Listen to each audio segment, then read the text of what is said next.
امریکہ کے سرکاری اعداد و شمار کے مطابق تارکین وطن میں بے روزگاری کی شرح ملک کی مجموعی شرح بے روزگاری سے کم ہے۔ صدر ٹرمپ کی تجویز کردہ امیگریشن اصلاحات کے مطابق امریکہ آنے والے تارکین وطن کو ان کی ملازمت، انگریزی بولنے کی صلاحیت، عمر، تعلیم اور تجربے کی بنیاد پر پرکھا جائے گا۔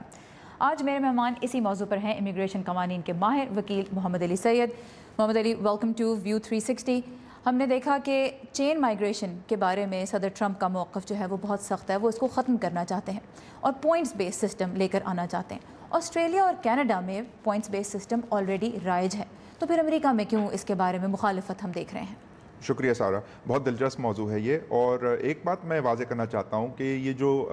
ٹرم ہے چین مائیگریشن، یہ ایک سیاسی مقاصد کے لیے جو اس ملک میں رائٹ ونگ پارٹیز ہیں انہوں نے یہ ایجاد کی ہے۔ یہ قانون میں اور کسی بھی ٹیکسٹ کے اندر چین مائیگریشن جو لاز ہیں وہاں یہ ٹرم یوز نہیں ہوتی۔ جو میں کلیریفیکیشن یہ کرانا چاہتا ہوں کہ جو ٹرم ہے فیملی یونیفیکیشن ہے، وہ اس ملک کی بنیاد ہے جس پہ یہاں پہ آنے والے اپنی فیملیز کو بلاتے ہیں اور سیٹل کرتے ہیں، خاندانوں کو متحد کرنا، فیملی یونیفیکیشن۔ ٹھیک، ایگزیکٹلی، کیونکہ جو بھی یہاں آتے ہیں محنت کرتے ہیں، جابس کرتے ہیں، وہ اس بنیاد پہ کرتے ہیں کہ کل کو وہ اپنے ماں باپ، اپنے بہن بھائی، اپنی فیملی کو یہاں یونیفائی کریں، ان کو ساتھ کریں۔ تو یہ چین مائیگریشن کا جو کانسیپٹ ہے اس میں یہ کلیریفیکیشن میں کرنا چاہتا تھا کہ یہ تو امریکہ کی فاؤنڈیشنز اس پہ بیسڈ ہیں۔ دوسرا یہ کہ اس میں بہت ڈیلیز ہیں، آلریڈی کوئی ایسا نہیں ہے کہ یہاں کوئی ایک امیگرینٹ آتا ہے اور اس کے ساتھ سارا خاندان بھی ساتھ آ جاتا ہے۔ 10 15 20 سال تک ویٹ کرتے ہیں لوگ، اور پھر سارے کنٹریز کے کوٹاز ہیں، ہر کنٹری کے کوٹا ہے، اس لیے اس میں ٹائم لگتا ہے کہ ساری دنیا سے ریپرزنٹیشن ہو، ڈفرینٹ کنٹری سے لوگ آ سکیں۔ کہ بہت آسان نہیں ہے لوگوں کے لیے یہاں پہ اپنی فیملیز کو لے کر آنا۔ پوائنٹس بیس کے بارے میں بات کرنا چاہتی ہوں، کیا امریکہ میں ہم کسی شکل میں آلریڈی پوائنٹس بیس سسٹم دیکھ رہے ہیں؟ بالکل، مطلب جو یہ بھی ایک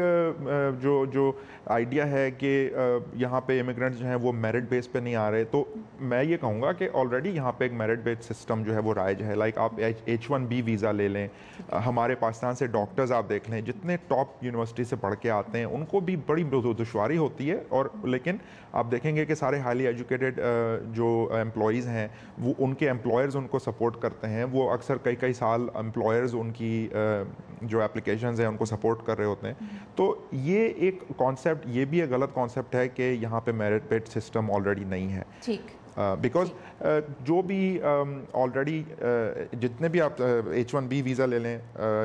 ورک بیسڈ گرین کارڈ جو ہے جیسے پرم گرین کارڈ کہلایا جاتا ہے، وہ امپلائی اور امپلائر جو ہے وہ یہ ڈیسائیڈ کرتے ہیں کہ یہاں پہ شارٹیج ہے اور اس وجہ سے ان کو جاب آفر مل رہا ہے۔ ٹھیک ہے، تو یعنی جہاں پہ وہ لوگ جو ملازمت کرنے آ رہے ہیں وہ آلریڈی ایک پوائنٹس بیس سسٹم کے تحت یہاں تک پہنچتے ہیں اور ان کے بارے میں دیکھا جاتا ہے کہ وہ کیا کام کر سکتے ہیں اور کتنے کوالیفائڈ ہیں وہ کام کرنے کے لیے، لہٰذا پوائنٹس بیس سسٹم بھی اپنی جگہ یہاں پہ ہے اور جو فیملی یونیفیکیشن کا سسٹم ہے وہ بھی اپنی جگہ ہے، تو دونوں طرح کے سسٹمز چل رہے ہیں۔ میں آپ سے یہ جاننا چاہوں گی، جس طرح آپ نے ذکر کیا 10-15 سال لگ جاتے ہیں لوگوں کو اپنی فیملیز کو یہاں لانے میں، رپورٹ میں بھی ہم نے دیکھا کہ خاتون 15 سال سے ویٹ کری ہیں۔ اب جو یہ بحث چل رہی ہے، آپ نے کیا دیکھا ہے، کس طرح سے آپ کا کام متاثر ہو رہا ہے اور لوگ سب سے زیادہ کس پریشانی کے ساتھ آپ کے پاس آ رہے ہیں، کس سوال کے ساتھ؟ یہاں پہ لوگوں میں بہت خوف ہے، ان کو ایک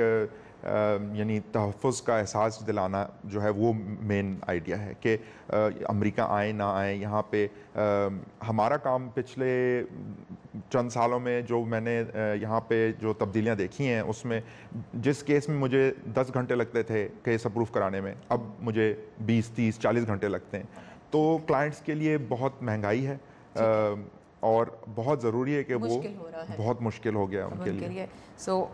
اس معاملے پہ آگے بھی جو پیش رفت ہوتی رہے گی اس کے بارے میں ہم اپنے ویورز کو آگاہ کرتے رہیں گے اور ماہروں کا تبصرہ اور ان کی طرف سے جو انسائٹ ہے وہ آپ کے لیے لے کے آتے رہیں گے تاکہ آپ اس معاملے کو بہتر طور پر سمجھ بھی سکیں۔ محمد علی سید، بہت شکریہ آپ کے وقت اور آپ کی انسائٹ کا، ریلی تھینک یو سو مچ، آپ کا شکریہ، تھینک یو۔